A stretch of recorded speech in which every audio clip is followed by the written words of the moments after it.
Despite the fact that Tom Morello gets on my nerves a little bit sometimes, I still respect him a lot as an artist. Some of his comments on politics and stuff like that, not really into. He comes off a bit arrogant at times, I got to admit. Better or worse, Rage Against the Machine seems to have planted the seeds for the genre that sprung up known as nu metal. My apologies. I mean, because here, I will tell you what happened though. I can tell you exactly what happened. Rage Against the Machine was a band that had great riffs and sort of created a genre and a global fan base that then Rage Against the Machine did not serve. We made a record every 4 years, you know, and in that gap, I remember people at our records company going like, if only there would be bands that sounded like Rage Against the Machine, but sang about girls and showed up for video shoots and, you know, and did sort of the stuff in the game, and lo and behold, a genre was born.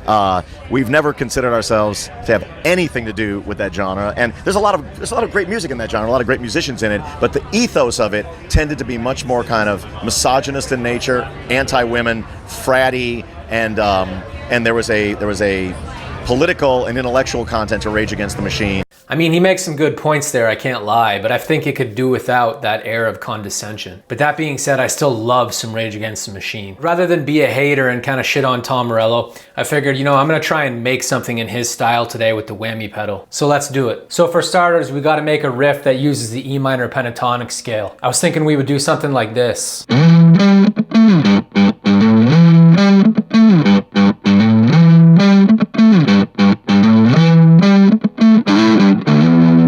And then for the whammy pedal riff, I figured we would use the harmonization setting on the whammy, and we'll have it go down by a fourth.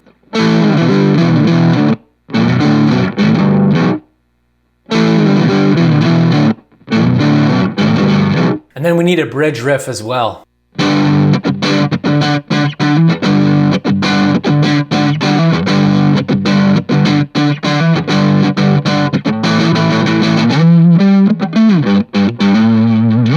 Alright, so now we gotta get the drums in there, and for the drums, they have to be as tight as possible. I figured we would take inspiration from New Millennium Homes from the Battle of Los Angeles. So let's start with a nice little fill. Boom, boom, boom. Now let's do the kick and the snare.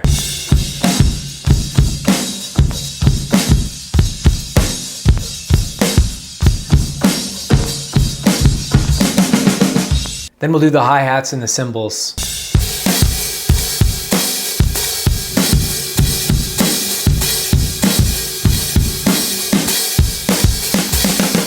Now we'll do the kick and snare for the next section too.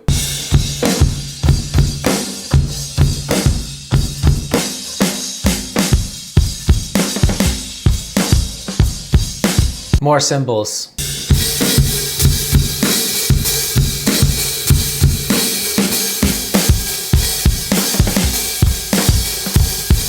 Now we need a nice little bridge to introduce the verse.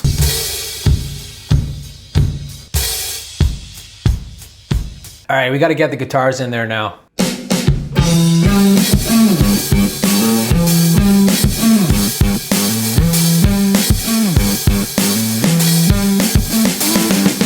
Then there's nothing more important than adding the bass.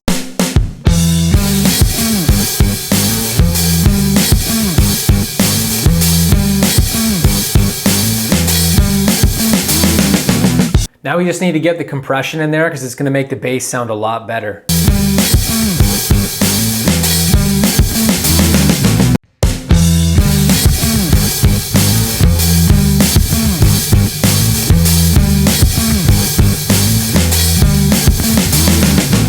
Now we still got to make the drums for the verses yet. We'll start with the cymbals.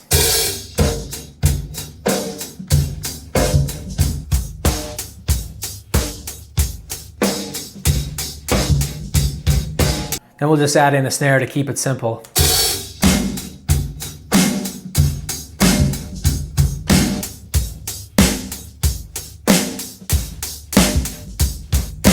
Let's add in the kicks now.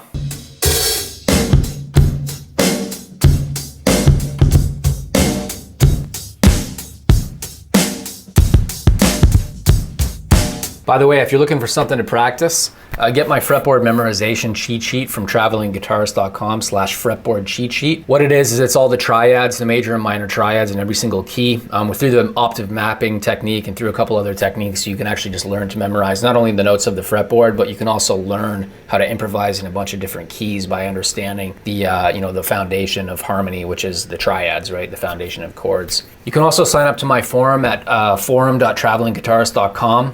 There you can chat with people about guitar and music and whatever else you'd like. So let's quickly add that bridge riff in there.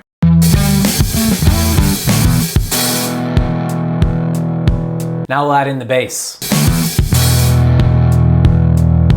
Now for the whammy pedal, remember we're going to use the 4th setting, the harmony setting, and we're just going to do that descending pentatonic thing.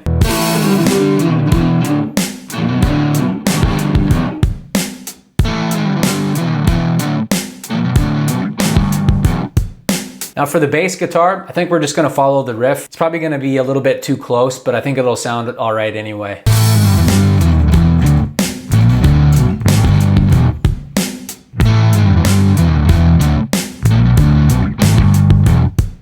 Now let's record the main whammy riff again.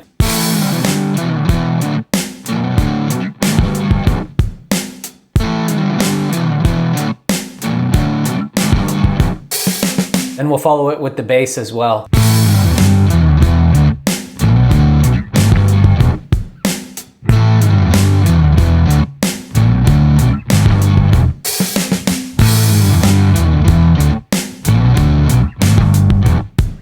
Now we gotta add in that dan ticka dan ticka dan dan dan eh.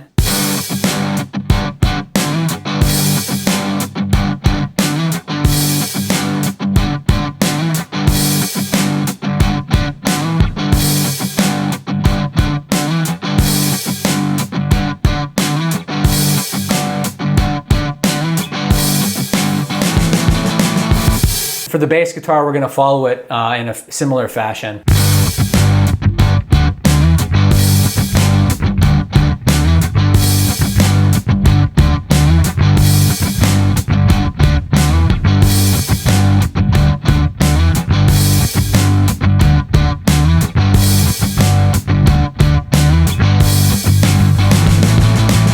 Now let's throw in the bass guitar one more time, and you're gonna see like how much it like goes with it.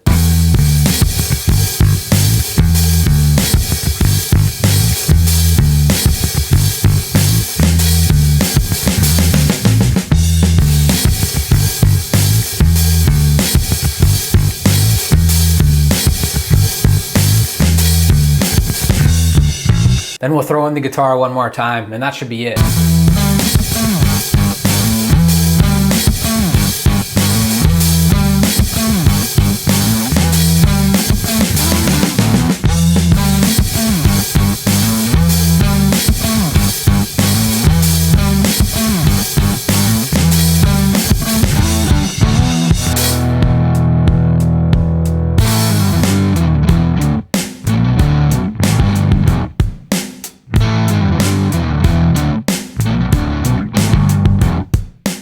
So in the end, I'm actually pretty happy with the way this song turned out. And I feel like something that I learned about Rage Against the Machine and also like music production in general is that like, it's not even so much the riffs that are hard to come up with. What's difficult is like getting it to be as tight as possible. And the thing about Rage Against the Machine is that's what really makes the band special. It's like not only those like really creative, intricate riffs that Tom Morello comes up with, but also the fact that the rhythm section is so tight. And I feel like that tightness is what makes it inimitable. Now you could just quantize everything. You could quantize the shit out of it, but I mean, it's just not gonna sound exactly the same. I feel like, as I said, like getting that tight sound, that's something that you're just gonna have to do with skill and practice rather than just with computers. But yeah, let me know what you think in the comment section below. I feel like this is actually a pretty fun song to make, and it came together pretty quickly. Like once I got the drums laid down, pretty much had come up with a riff like right away. He mostly uses the pentatonic for stuff like that. So like it's not that hard to come up with like something that has that sound. But I wouldn't say that it's entirely easy either, you know, like it's something that takes a bit of work and it takes a bit of messing around before you can land on it. But anyway, thanks for watching.